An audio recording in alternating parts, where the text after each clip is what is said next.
Welcome to Speed Reads, Tiny Habits. Transform your life with tiny habits. Every year, millions of people resolve to make positive changes in their lives. We decide to eat healthier, exercise more, and get more sleep. For a time, we work out, swap vegetables for fries, and make sure we're tucked in bed by 11,000 p.m. And life feels great. But then something happens.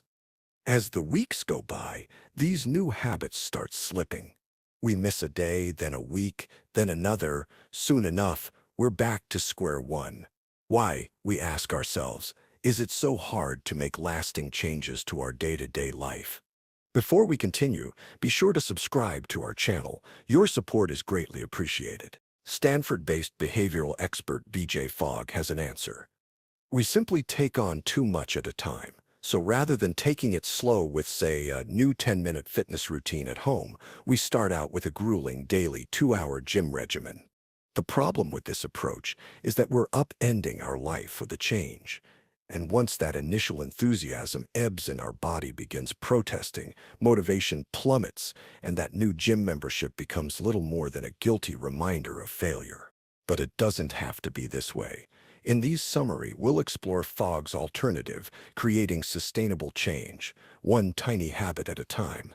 Along the way, you'll learn why motivation and willpower alone don't guarantee success, how prompts trigger both good and bad habits, why it's so important to anchor new behaviors in existing routines. Creating positive change can be easy, but it requires a new approach. Everyone wants to make changes. Some folks strive to lead healthier lives and get in shape. Others focus on becoming more productive or finding outlets for their creativity. But the stream of media reports on rising obesity levels, sleeplessness, and job dissatisfaction show that something is wrong. They suggest there's a sizable gap between what we want to do and what we actually do. Typically, we believe that this disconnect is due to a lack of willpower on our part, but that's not true. So here's the key message in this summary. Creating positive change can be easy, but it requires a new approach. If you've ever failed at introducing a positive new habit into your life, there's a good chance you blamed yourself. If only you were more disciplined and motivated, you could have done it, right? Well, not necessarily, as we'll see later on. There's little evidence to support the idea that motivation is the sole key to changing behavior. This means that the real culprit isn't you, it's your approach to change. Think of it this way: if you try to assemble a flat-packed chest of drawers, but find that the instructions are wrong and key parts are missing, you're going to fail.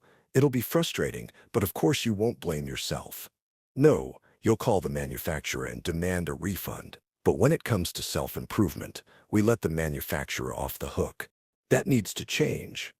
How? Try a different, two-step approach. First off, stop blaming yourself. If you've found it hard to change in the past, you've probably been doing it wrong. And the reason is simple. Years of well-meaning but unscientific advice. Change can be easy when you understand how human behavior actually works, and that's something we'll dig into in these summaries. Second, you need to take your aspirations, say winning a lifelong struggle with obesity or saving enough for an early retirement, and break them down into manageable, bite-sized chunks. This methodology produces sustainable change. And it's not just a theory. The author's Stanford Behavior Design Lab has researched, road-tested, and refined this approach over the years with over 40,000. Ready? Great. Let's dive in. If you want meaningful long-term change, start small. Can you imagine cooking a healthy, balanced meal each night? How about also writing a daily entry in a gratitude journal and going out for a run every morning? If the idea of adopting multiple new habits like these seems difficult, there's help at hand. Here's the key message in this book summary. If you want meaningful long-term change, start small. Let's kick things off by dismantling a common misconception: the information action fallacy. This is the notion that if you just give people the right facts, they will change their attitudes and behaviors. While it's a neat theory, it unfortunately doesn't really hold water in the real world. Mere facts just aren't enough. So what does drive behavioral change? Well, the author has found three answers in his research into habit formation: epiphanies, environmental changes, and tiny tweaks to existing habits. Let's look at each of these in turn. Epiphanies, meaning sudden revelations, are impossible to consciously bring about unless you possess some kind of magical powers, and environmental changes are often beyond your control. After all, you can't make all of your friends take up yoga to support you in your new habit. That leaves so-called tiny habits. These are small actions that take less than a minute to complete, like flossing just one tooth. The idea is that starting small makes it easier to complete the task, and the more often you do that, the better you'll feel. This creates a feedback loop that over time wires in new habits, and most importantly, a tiny habit is something you can start doing right now. In the following lessons, we won't be looking at specific habits. Instead, we'll be exploring a method that will help you make any habit stick. But before we get to that, let's learn about one of the author's tiny habits so you can get an idea of how they work in practice. He calls it the Maui habit, a reference to the Hawaiian island where he first learned it. Every morning, as he puts his feet on the floor for the first time, he repeats the same phrase, "It's going to be a great day." And as he says this, he tries to summon up feelings of optimism and positivity. Over time, this mantra has become an automatic reflex. Even if he's sure the day ahead is going to be difficult, he'll still say, "It's going to be a great day." Somehow. For him, it has been a small but life-changing hack. Because no matter how hard things get, the door to having a good day is always slightly ajar.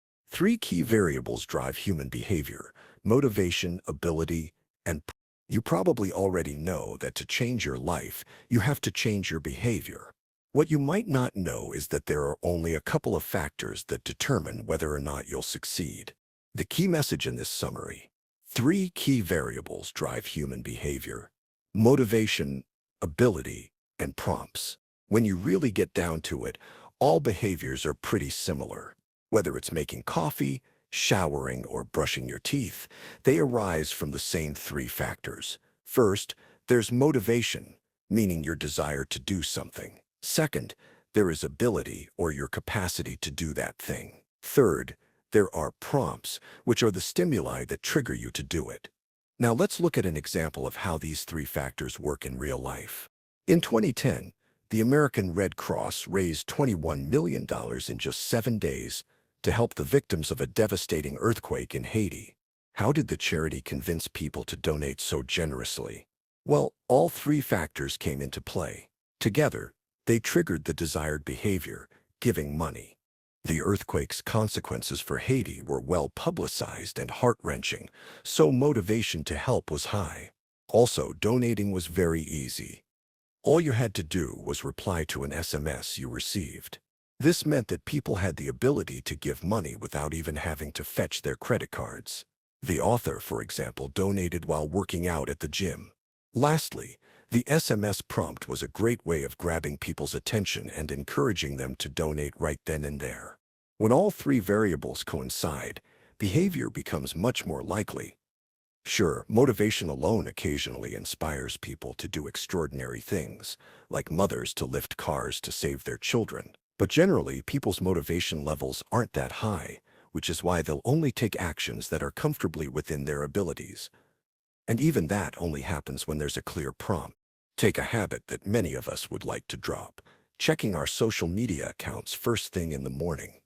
We end up doing it because all three reasons come into play. For one, it's enjoyable, which is motivating. Second, it's easy, because the phone, after all, is already in our hands. And last, why is it there? Because smartphones are also alarms, which is what prompts us to pick them up in the first place.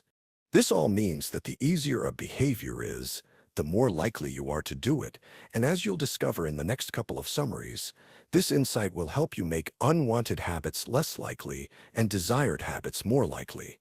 Motivation may suffice for one-off feats, but it's not enough for sustained change. Did you know that over 100 million people enroll in online courses every year, but just 10% of them graduate? The other 90% drop out. Why? For the same reason that people accumulate unused gym passes in their wallets and dusty vegetable juicers in their basements. They got caught in a common human mind trap. They overestimated the power of motivation alone. And that's the key message here. Motivation may suffice for one-off feats, but it's not enough for sustained change. Motivation can move mountains. It can inspire out-of-shape travelers to sprint miles just to catch soon-departing planes and trains. It can make an alcoholic attend his first AA meeting and a lifelong office worker reinvent herself as a trapeze artist. But here's the thing about these big one-off spikes of motivation.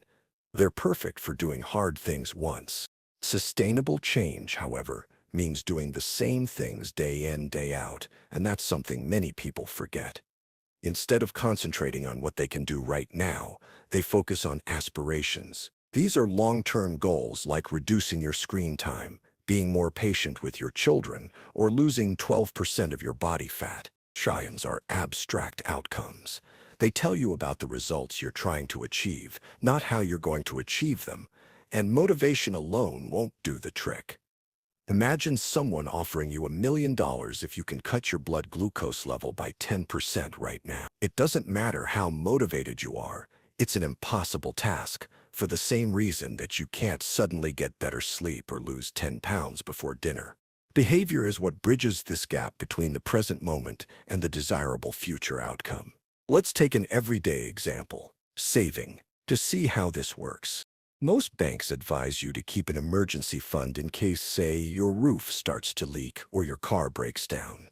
Having some extra money to cover these risks is a sound aspiration. But how do you get there? Well, you probably can't just conjure up and save $500 at this very moment, but you can adopt behaviors that will help you do that.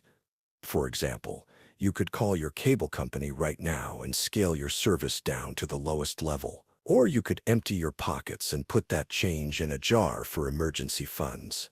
Behaviors, in other words, bring about change because you can do them immediately.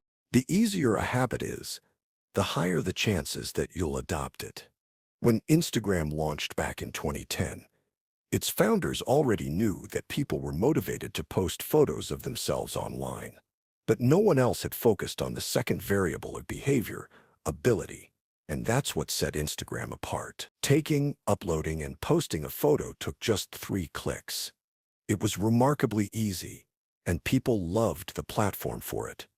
Within just 18 months, the company had been sold for $1 billion. Today, it's worth $100 billion. Simplicity pays off. And that's the key message here. The easier a habit is, the higher the chances that you'll adopt it. Simplifying desirable behaviors is a great approach to designing tiny habits. And the best way to do this is by looking at what makes the behavior in question hard to do. This will usually come down to one of several factors: time, money, physical capacity, mental energy, and the fit with your current schedule. Imagine you decide to work on your fitness by completing a daily set of 20 push-ups. Well, time can't possibly be an issue. Doing push-ups doesn't take all that long. Money? Nope, you can do push-ups in your own home for free. So what about physical capacity? Right, here's the first problem.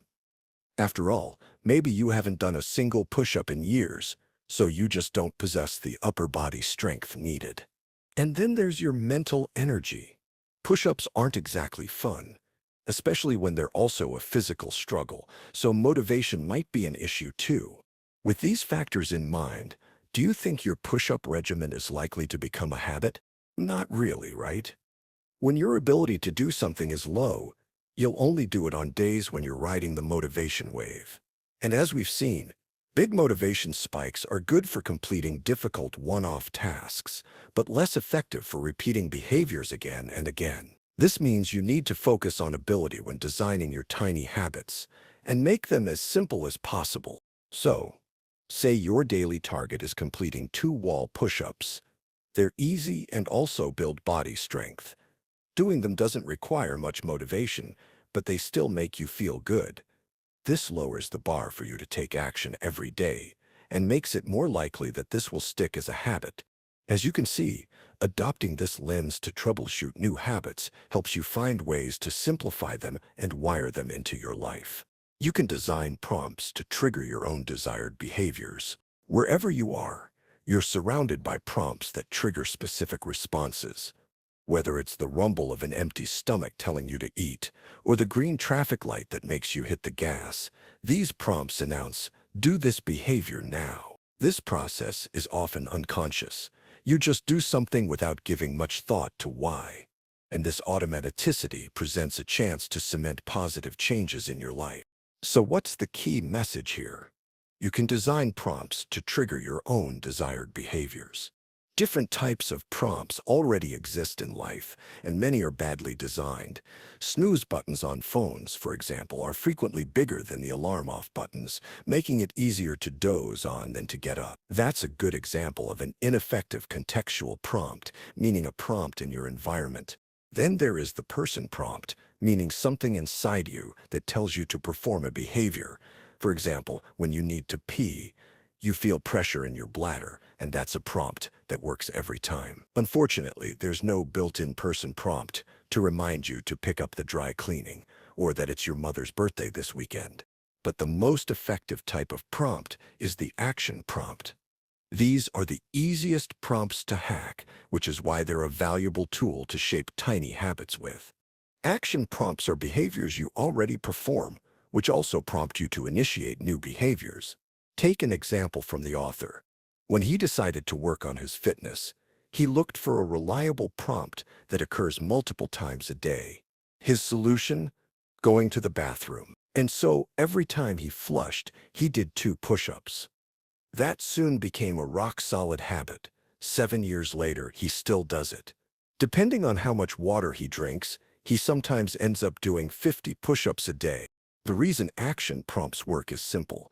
Rather than trying to create new habits from scratch, you're building on established routines. Boiling water for tea, dropping your kids off at school, hanging up your coat when you get home.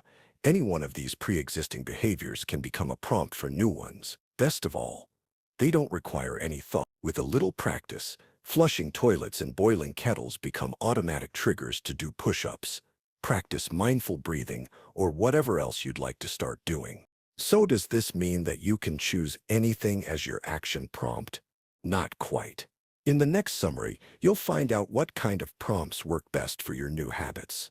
When designing your action prompts, consider location, frequency, and theme. Like anchors, action prompts stop you from drifting around aimlessly, but you have to be careful where you drop them. The best spots are in routines that you repeat over and over again, day in and day out. These should be the solid rocks among the shifting sandbars of your daily life, and all you need to do now is find them. The key message here is, when designing your action prompts, consider location, frequency, and theme.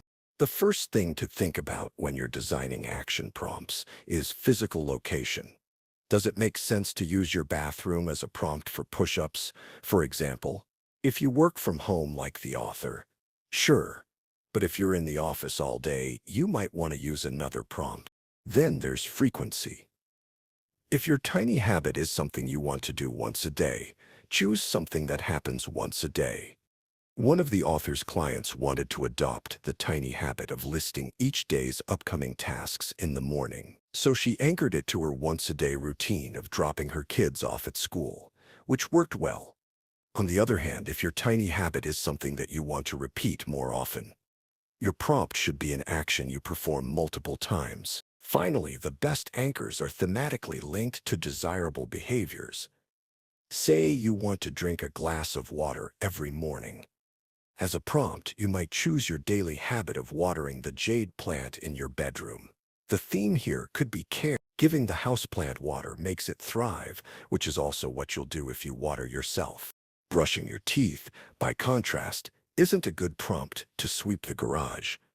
Why? Well, neither the theme nor the frequency or location of these two behaviors mesh. This means it's unlikely that an automatic, habit-forming association between them will form. Sometimes it's obvious what habits belong with which prompts.